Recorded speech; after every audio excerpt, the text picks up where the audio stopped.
What's going on, everyone? It's Alpha, and you guessed it, it's time for another TWAB breakdown. This week at Bungie, the weather is changing.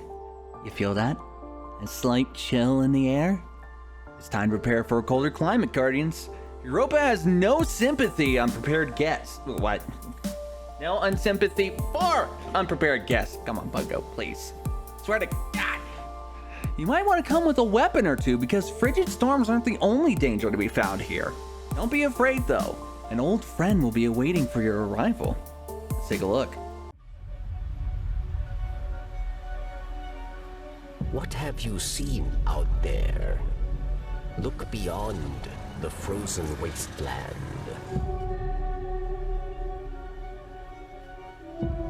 Europa is a place of many mysteries.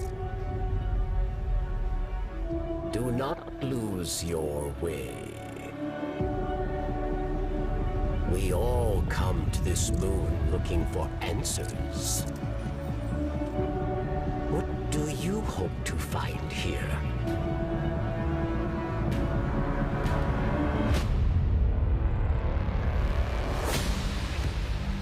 Europa has been home to darkness for some time now. Its history could be the key to our fight. Help me unlock it.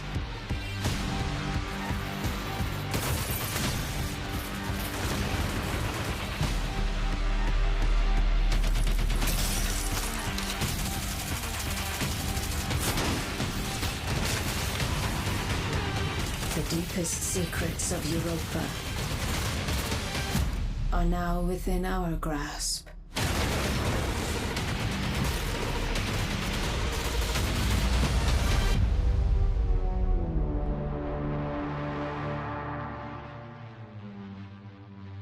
The weather may be brutal, but that won't stop you from exploring this frontier.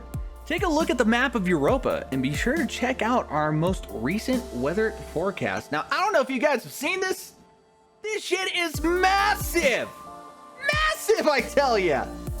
There's Karen's Crossing, Cadmus Ridge, Asterian Abyss, Eventide Ruins. There are so many things here. Oh my God, I am so happy, not gonna lie, that Bungie took the time to took a little bit of more effort to work on this, because if this map is massive and we're getting a Cosmodrome, oh, there's gonna be so much shit to explore, bro. It's gonna be fucking fantastic. I can't fucking wait. Europa report, 100% chance of snow. You now have less than 7 weeks to get ready. Don't get caught out in the cold without a plan. November 10th is coming quick, and we're eager to see how long you survive. It's a pass for games. Earlier this week, Forsaken and Shadowkeep became available on Xbox Game Pass. With Beyond Light on the way, there's no better time to gear up and get acquainted with what's going on in the world of Destiny. A few housekeeping notes for Guardians who are being freshly rezzed on the Cosmodrome. You'll need to download Destiny 2, Forsaken, and Shadowkeep to access this content. Without Destiny 2, you can't launch the game. For new Guardians joining our ranks through Xbox Game Pass, we have a help article specifically for you. Our help forums are also available at any time if you hit a snag on your way to the tower. If you encounter any issues accessing game content or Xbox-related services, please refer to Xbox support. Eyes up, Guardians. Welcome to the community. And welcome to everybody that's coming in. If this is your first time, you just stopped by the channel somehow and you're trying to figure out everything that's going on, welcome to the community. Welcome to the Destiny community. It's an incredible place to be. If you're having trouble getting used to how Bungie is run, I have a button up in the bottom right corner or top right corner of the screen that'll give you a link to my Destiny 2 for Dummies video that'll teach you everything you need to know about how the game is run and ways to quickly raise your power level in order to get to certain activities. Ye Old Banner of Iron. A few weeks back, we announced the extension of Season of Arrivals, knowing that we'd be adding a few fun things between September 22nd and the new November 10th launch date of Beyond Light. First, we featured some double ordeal loot on Lake of Shadows. I loved it. This week, Drifter has been upping the ante with Triple Infamy. Next week, Lord Salatin returns with Triple Valor, themed weapons and armor, and his Pinnacle Power Bounty rewards. Don't go in thinking it'll be easy to grab some loot though. Control is the name of the game and power is enabled. If you haven't risen through the pinnacle band yet, you might find yourself facing a raid boss or two on the other team. Starts on September 29th and ends October 6th. There will be a few more weeks with increased rewards for Vanguard, Crucible, and Gambit, so stay tuned for announcements. I love Iron Banner, always have. It's been one of my favorite events since D1. I enjoy it, and I'm terrible at Crucible. It's just a fun time. Talking tech, this one's gonna be deep. With Beyond Light on fast approach, it's time to shift our TWAB gears a little. Today we'll be talking through some of the back-end changes that will be coming to Destiny 2 on November 10th. To guide us through this process, we're passing the mic to Destiny Engineering Director David Aldridge. When Destiny 2 launched 3 years ago, we had no idea that in 2020 we'd announce a new trilogy of expansions, among other 2020 surprises we didn't anticipate. At the time, we thought Destiny 2's arc would look a lot more like Destiny 1, a couple expansions, and then a sequel. We learned many lessons from the transition to Destiny 2, and from shipping Curse of Osiris, Warmind, Forsaken, the Year 2 seasons, and Shadowkeep. When we evaluated these lessons, we decided not to pursue a Destiny 3, but instead to reinvest everything in Destiny 2 and make it all that it can be. Check out our longer write-up on this choice here. To support that strategy, we made several tech investments to help us sustainably evolve the game for years to come, and some of those investments are arriving in Beyond Light. Many of these changes are under the hood and won't affect your experience, and except insofar as they help us deliver you more and better Destiny in the future, but some may result in neat improvements, curious behavior differences, or bugs.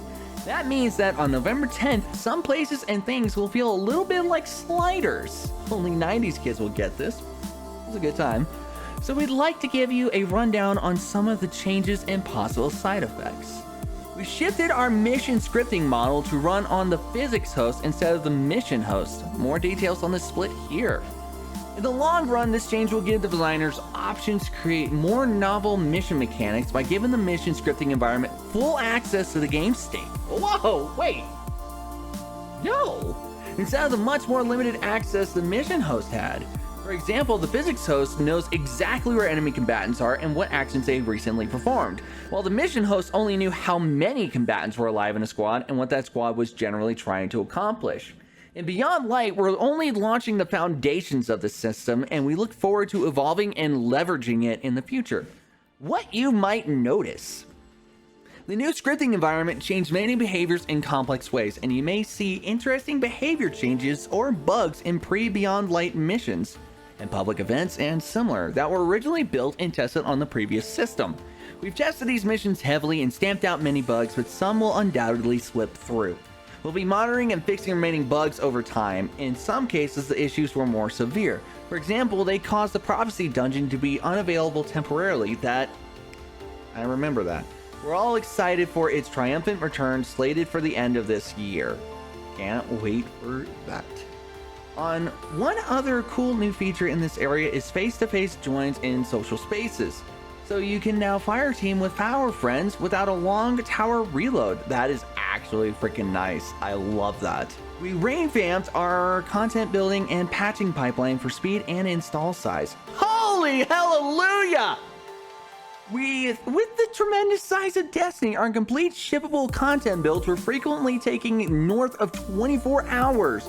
We made investments to bring that down to sub 12 hours, which resulted in a bunch of changes to our content and patching formats. Not surprised, Destiny is a massive game. We also took on work to allow us to cull content that we've upgraded or replaced.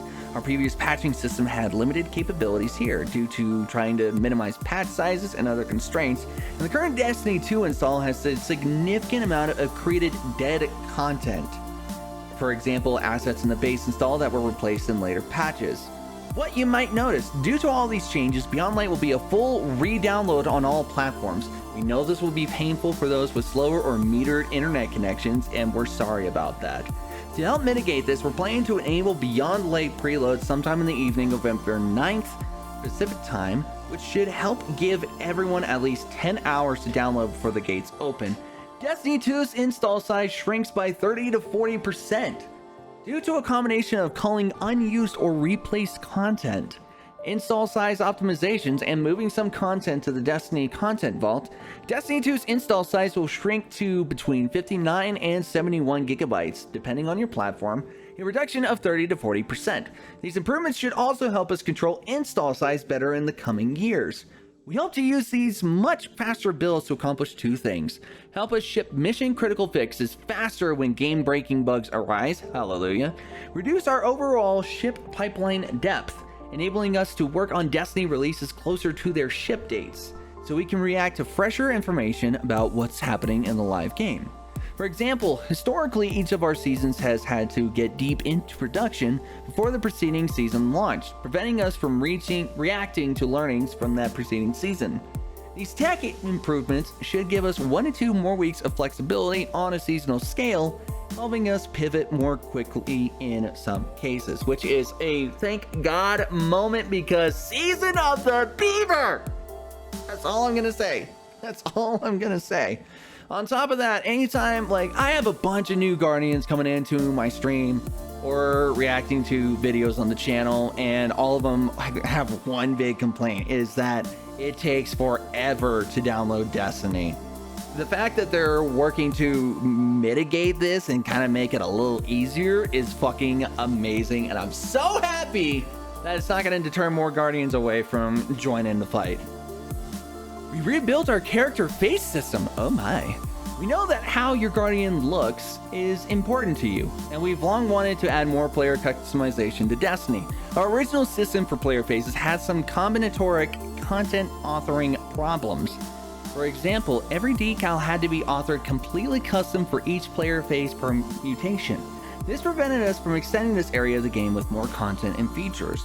We've upgraded to a significantly more capable system with, for example, runtime decal projection, which we hope to leverage for more player customization options in the future.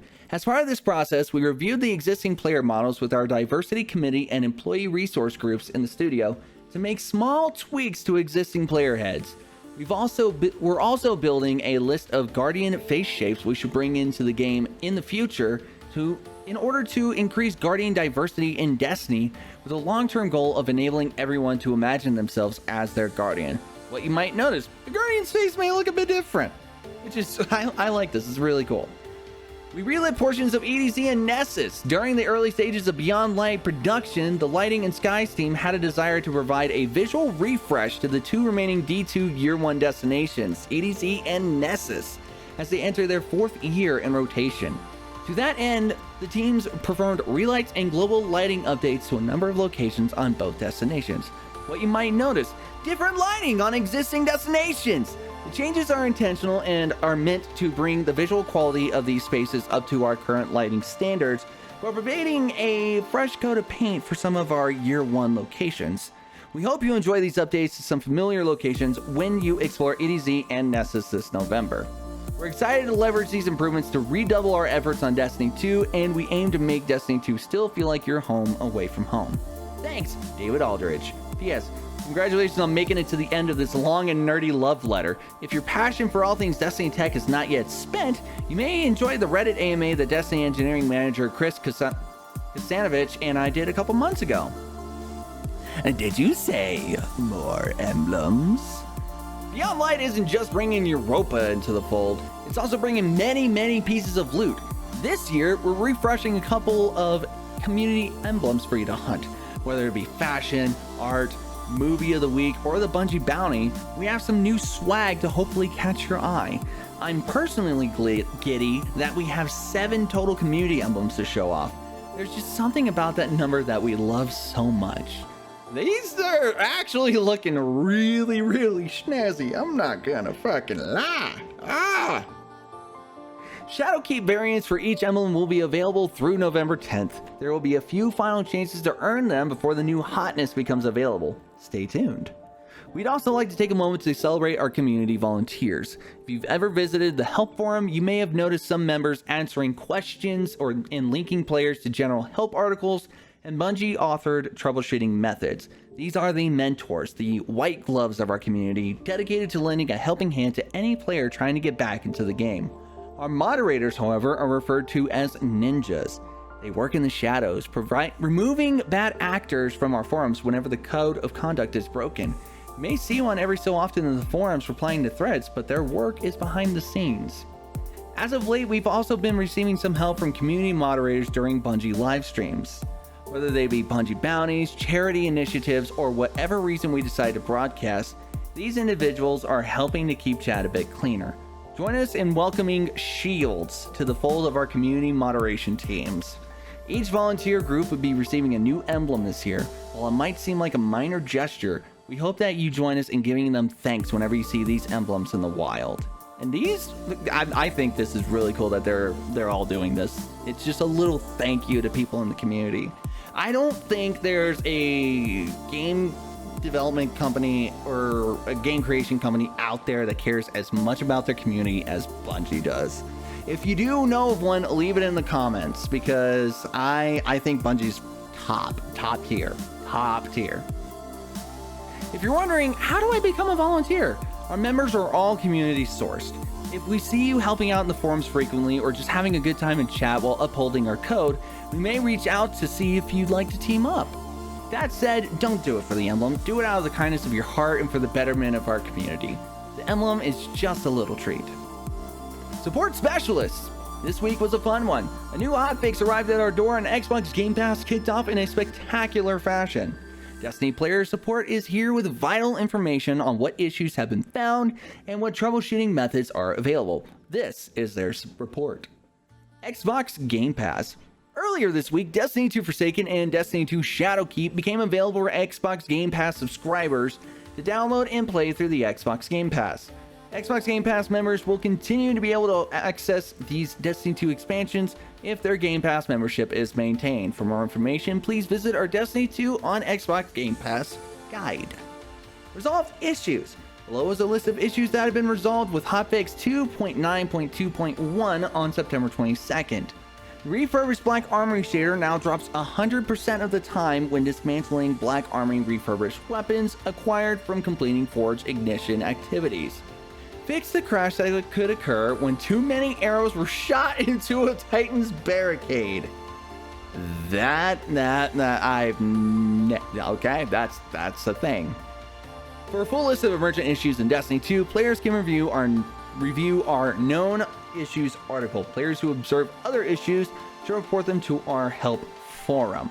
If you make it this far, always fun to have a meaty TWAB. I'll spare you a long outro, but I do want to say this. Thanks for stopping by. We always appreciate those who tune in for the weekly conversation, whether we have a lot of new info or just simple check-in to see how everyone's doing between content drops.